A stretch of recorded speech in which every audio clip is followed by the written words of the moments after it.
అందరికీ నమస్కారం. శ్రీమాత్రే నమః. వారాహి నవరాత్రుల సందర్భంగా పూజలో కొన్ని సందేహాలు ఉంటాయి కదా, వాటికి సంబంధించి కొన్ని సమాధానాలు తెలుసుకోవడానికి ప్రయత్నిద్దాం. వారాహి నవరాత్రులు 9 రోజులు తప్పనిసరిగా చేయాలా? సమాధానం కాదు. భక్తి ప్రధానమైనది. మీకు వీలైతే 9 రోజులు చేయండి, లేకపోతే ఒకరోజు లేదా 3 రోజులు లేదా చివరి రోజు కూడా పూజ చేయవచ్చు. కానీ ఏ రోజైతే పూజ చేయాలి అని అనుకుంటారో ఆ చివరి రోజున ఉద్వాసన పలకడం తప్పనిసరి. అలాగే కలశం తప్పనిసరిగా పెట్టుకోవాలా? తప్పనిసరి కాదు, కలశం పెట్టగలిగితే శుభం.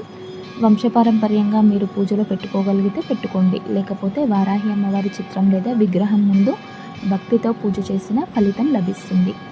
కలశం పెట్టిన తర్వాత ప్రతిరోజు పూజ చేయాలా అంటే కలశ పూజ చేయాలా? అవును. కలశం స్థాపించిన తర్వాత ముందుగా కలశ ఆరాధన చేసిన తర్వాత ప్రతిరోజు దీపం వెలిగించి పుష్పాలు సమర్పించి మంత్రజపం చేయడం మంచిది. ఉద్వాసన ఎప్పుడు చెప్పాలి? నవరాత్రుల చివరి రోజు పూజ పూర్తయ్యాక హారతి ఇచ్చి నైవేద్యం సమర్పించిన తర్వాత భక్తిపూర్వకంగా ఉద్వాసన చెప్పాలి.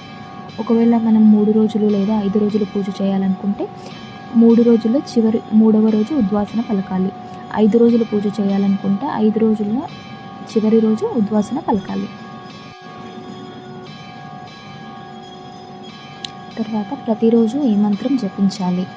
అమ్మవారి బీజాక్షరాలు చదవడానికి మనం గురుముఖత ఉపదేశం తీసుకోలేదు కాబట్టి ఓం శ్రీ వారాహ్యై నమః, లేదంటే ఓం శ్రీ వార్తాళ్యై నమః, లేదంటే ఓం శ్రీ వారాహీదేవియై నమః, ఈ 3 మంత్రాల్లో ఏదో ఒక మంత్రాన్ని ప్రతిరోజు 11 సార్లు కానీ 27 సార్లు కానీ 108 సార్లు కానీ జపించవచ్చు. అలాగే 9 రోజులు ప్రతిరోజు అంటే కొత్త నైవేద్యాలు చేయాలా అంటే తప్పనిసరి కాదు. పండ్లు, పాలు, పాయసం లేదా ఇంట్లో తయారు చేసిన సాత్విక ప్రసాదాన్ని సమర్పించవచ్చు. పూజ ఖచ్చితంగా ఉదయం చేయాలా, సాయంత్రం చేయాలా? సమాధానం 2 సమయాల్లో ఏదైనా చేయవచ్చు. అయితే ప్రతిరోజు ఒకే సమయంలో పూజ చేయడం ఉత్తమం, కానీ అమ్మవారిని రాత్రిపూట పూజించడం శ్రేయస్కరం. ఉద్యోగస్తులు ఎలా చేయాలి? అమ్మవారి పటం ముందు దీపం వెలిగించి పుష్పాలు సమర్పించి 11 సార్లు మంత్రజపం చేసిన భక్తితో చేసిన పూజగా భావించబడుతుంది. అమ్మవారి ఫోటో పెట్టుకున్న తర్వాత పూజలో రోజు పెట్టుకోవచ్చా? నవరాత్రులు అయిన తర్వాత అమ్మవారి ఫోటోని ఏం చేయాలి? అమ్మవారి ఫోటో తప్పక పెట్టుకోవచ్చు. నవరాత్రులు అయిన తర్వాత కూడా పూజా మందిరంలో ఉంచుకోవచ్చు. లేదంటే స్థలం లేదు అనుకుంటే మనం పూజ గదిలోనే భద్రపరిచి మళ్ళీ పూజలు వచ్చినప్పుడు అంటే తర్వాతి సంవత్సరం నవరాత్రుల్లో పూజ చేసుకోవచ్చు. నవరాత్రుల్లో ప్రతిరోజు తలస్నానం చేయాలా? అవసరం లేదు. నవరాత్రుల్లో ఉపవాసం ఉండవచ్చా? నవరాత్రుల్లో ఆరోగ్య పరిస్థితులు బాగా ఉంటే ఏకభోజనం చేయవచ్చు, లేదంటే మధ్యాహ్న భోజనం చేయవచ్చు. కానీ ఆహారం మాత్రం సాత్విక ఆహారం మాత్రమే తీసుకోవాలి. నాన్ వెజ్ తీసుకోకూడదు.